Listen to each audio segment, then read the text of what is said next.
ఇప్పుడే మధ్యాహ్నం ఒకరు చనిపోయారని అనుకున్నాం. మళ్ళీ ఇప్పుడే అందినటువంటి వార్తలు చూస్తే ఇంకొక రెండో వ్యక్తి కూడా ఒకరు చనిపోయారని తెలుస్తూ ఉన్నటువంటి పరిస్థితి. అంటే ఇప్పటికి ఇద్దరు చనిపోయారు. ఇంకొక ఇద్దరు ముగ్గురు చనిపోతేనే కానీ అక్కడికి పరామర్శకు వెళ్ళేటువంటి పరిస్థితిలో జగన్మోహన్ రెడ్డి కనపడలేటువంటి పరిస్థితి. అక్కడికి పోలీసులు కూడా చాలా క్లియర్గా చెప్పారు, అక్కడ చిన్న చిన్న సందులు ఉన్నాయి, ఆ సన్న సందుల్లో కార్లు ఎక్కువ పట్టేటువంటి అవకాశం లేదు, ఎక్కువ మంది వస్తే ఇబ్బందికరమైన పరిస్థితి అని చెప్పి ఆ పరామర్శకి లిమిటెడ్గా మ్యాన్ పవర్ మనుషుల్ని అదేవిధంగా ఆ వెహికల్స్ని వాళ్ళు అనుమతినిచ్చారు. దానికి భిన్నంగా మరి ఈయన ఒక జాతర మాదిరిగా ఒక మరి ఏదైతే ఆయన ప్రయత్నం చేశాడో, ఈవేళ ఒక పరామర్శకి వెళ్ళి ఇప్పటికే ఇద్దరు ప్రాణాలను బలికొన్నటువంటి వ్యక్తి ఈవేళ జగన్మోహన్ రెడ్డి అనేటువంటి విషయం చాలా స్పష్టంగా అర్థమవుతున్నటువంటి పరిస్థితి. అంటే ఈ రకంగా గొడవలను సృష్టించడం, అంటే రాష్ట్రంలో శాంతి భద్రతలు లేవని చెప్పినటువంటి విధంగా జగన్మోహన్ రెడ్డి కుట్ర పనేటువంటి పరిస్థితి. అంటే ఇటువంటి రాజకీయాలు చేసే వాళ్ళందరూ కూడా ఎవరైతే గోండాలు ఉంటారో రౌడీలు ఉంటారో వాళ్ళందరూ కూడా ఇటువంటి వ్యక్తులకు అవసరం. అందుకే మనం ఎప్పుడు కూడా చూస్తూ ఉన్నాం గత 5-6 నెలల నుంచి రౌడీ షీటర్లకు సంబంధించిన వాళ్ళకందరికీ కూడా మద్దతు పలుకుతాడు. గంజాయి బ్యాచ్ ఎవరైతే ఉంటారో వాళ్ళకి పరామర్శలకు పోతూ ఉంటాడు, రౌడీలను వెంట పెట్టుకుని ర్యాలీలు చేస్తూ ఉంటాడు, మహిళల మీద దాడులు చేస్తూ ఉంటారు, ప్రజల మీద దాడులు చేస్తూ ఉంటారు, పోలీసుల మీద దాడులు చేస్తూ ఉంటారు. ఇటువంటి వ్యక్తులు ప్రజాస్వామ్యానికి అర్హత లేనిటువంటి పరిస్థితి. అంటే గత ఏడాది కాలంగా జగన్మోహన్ రెడ్డి యొక్క పర్యటనలు చూస్తే ఆయన యొక్క క్రిమినల్ ఐడియాలజీ ఏంటనేది మనందరికీ కూడా అర్థమవుతుందని చెప్పి తెలియజేసుకుంటూ, అదేవిధంగా మీరు కూడా చూస్తూ ఉన్నారు గత వారం రోజుల నుంచి కూడా ఏదైతే మద్యం మాఫియా ద్వారా ఎవరైతే అందులో మరి ఇంక్లూడ్ అయ్యి ఉన్నారో అటువంటి వారందరూ కూడా ఈరోజు ఒక్కొక్కరు కూడా అరెస్టులు అవుతున్నటువంటి పరిస్థితి ఉంది. అందులోనూ కూడా జగన్మోహన్ రెడ్డి తాడేపల్లి ప్యాలెస్ యొక్క పునాదులు కూడా కదులుతున్నటువంటి పరిస్థితి ఉంది. అటువంటి స్థితి నుంచి ప్రజల దృష్టి మరల్చడానికి కూడా ఈరోజు జగన్మోహన్ రెడ్డి ఇటువంటి ప్రయత్నాలు చేస్తున్నట్టుగా అనిపిస్తూ ఉంది. ఎందుకంటే మద్యం మాఫియా మనందరం కూడా చూసాం. 5 సంవత్సరాల్లో మద్యం తయారు చేసేది జగన్మోహన్ రెడ్డి గారే, ఆ మద్యం అమ్మేది జగన్మోహన్ రెడ్డి గారు సర్కారీ షాపులే. కల్తీ మద్యం, నాసిరకం మద్యం, అందులో మేము కూడా చూసాం మా జంగారెడ్డిగూడెంలో 29 మంది చనిపోయారు.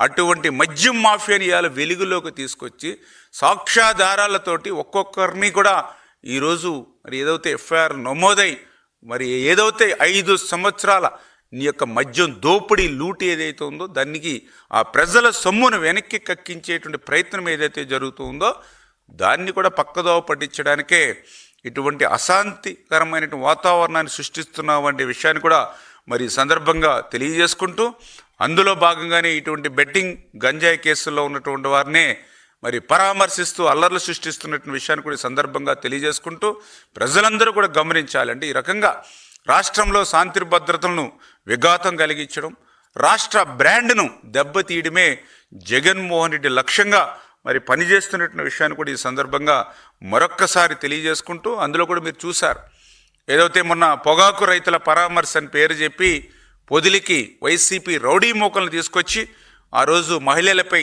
చెప్పులతోటి రాళ్లతోటి బీరు బాటిల్తోటి ఈ రకంగా జగన్ వెంట ఉన్నటువంటి రౌడీలు ఏ రకంగా దాడులు చేశారో మనమే వీడియోలో మనందరం కూడా చూసినటువంటి పరిస్థితి.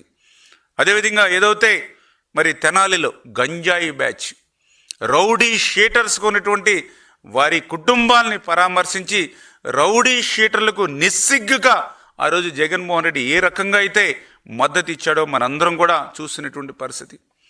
అనంతపురం జిల్లాలో అయితే వైసీపీ మోకలతో హెలికాప్టర్పై దాడి చేయించుకుని పోలీసుల వైఫల్యం అంటూ ఏ రకంగా తప్పుడు ప్రచారం చేశాడో మనందరం కూడా చూస్తూ ఉన్నాం. అంటే జగన్మోహన్ రెడ్డి యొక్క ఆలోచనలు, జగన్మోహన్ రెడ్డి యొక్క సిద్ధాంతాలు, ఆయన చేస్తున్నటువంటి పర్యటనలే మనందరికీ కూడా చెబుతున్నాయి.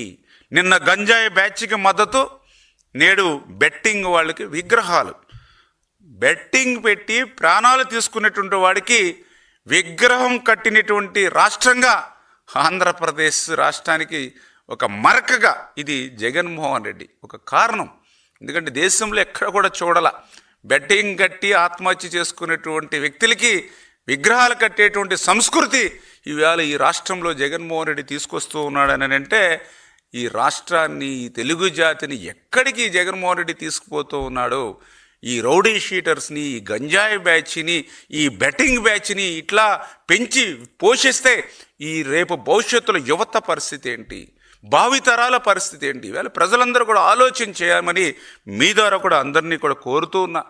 ఎందుకంటే ఈవేళ క్రిమినల్స్ కోసం రోడ్డెక్కినటువంటి ఏకైక నాయకుడు ఈవేళ దేశంలో జగన్మోహన్ రెడ్డి.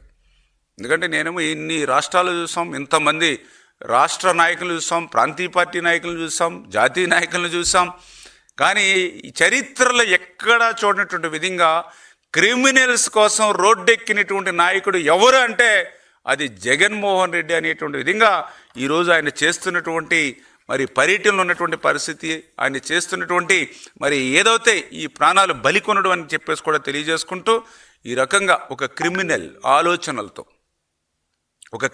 ఆలోచనతో రాజకీయాలు చేయలేనిటువంటి ఆ జగన్మోహన్ రెడ్డి యొక్క మరి క్రిమినల్ ఐడియాలజీని ప్రజలందరూ కూడా అర్థం చేసుకోవాలని చెప్పి మీ ద్వారా కూడా తెలియజేసుకుంటూ, మరి ఈ రకంగా మరి ఏదైతే ఆ రోజు వైసీపీ గెలుస్తుందని నమ్మబలికి ఆ రకంగా ఆత్మహత్యలకు కారకులైనటువంటి జగన్మోహన్ రెడ్డి మళ్ళీ ఈరోజు పరామర్శల పేరుతోటి మళ్ళీ మరి కొందరిని ప్రాణాలు బలి తీసుకునేటువంటి పరిస్థితి ఈరోజు ఈ రాష్ట్రంలో కల్పిస్తున్నటువంటి వ్యక్తి.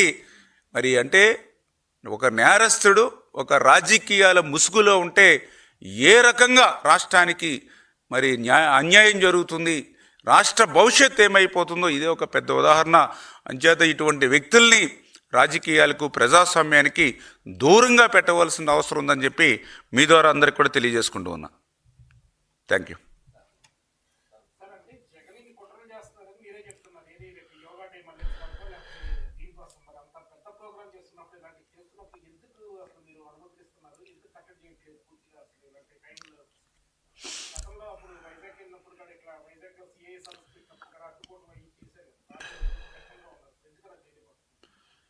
అంటే ఈరోజు చంద్రబాబు నాయుడు గారు కానీ, కూటమి ప్రభుత్వం కానీ ఒక ప్రజాస్వామ్యమైనటువంటి పాలన అందించేటువంటి ప్రభుత్వం. అందుచేత పరామర్శలు అనేవి తప్పేమీ కాదు. ఎవరైనా బంధువుల ఇళ్లలోనూ లేకపోతే పార్టీకి సంబంధించిన నాయకులు శ్రేయోభిలాషులు చనిపోయినప్పుడు పరామర్శలు చేసుకోవడానికి ఇబ్బందికరమైన పరిస్థితి లేదు. కానీ జగన్మోహన్ రెడ్డి గారు చేసేది పరామర్శల పేరు చెప్పి ఆయన ఈరోజు కూడా మనం చూసాం ఏ రకంగా ఆయన మరి డీజే మరి సౌండ్స్, పాటలు, డ్యాన్సులు, బాణాసంచా, పెద్ద పెద్ద గజిమాలతో స్వాగతం పలికేటువంటి విధంగా, ఏదైతే రెచ్చగొట్టేటువంటి విధంగా ఫ్లెక్స్ల పర్యటనలతోటి, అంటే ఆ రకంగా మీరు చెప్పినట్లుగా ఒక కుట్ర పూరితంగా అంటే ఈ రాష్ట్రంలో ఒక అశాంతిని రేకొట్టి ఈ రాష్ట్రంలో లా అండ్ ఆర్డర్ లేదు అనేటువంటి భావనతో క్రియేట్ చేయాలనేటువంటి ఆలోచన మరి జగన్మోహన్ రెడ్డిలో కనిపిస్తూ ఉంది.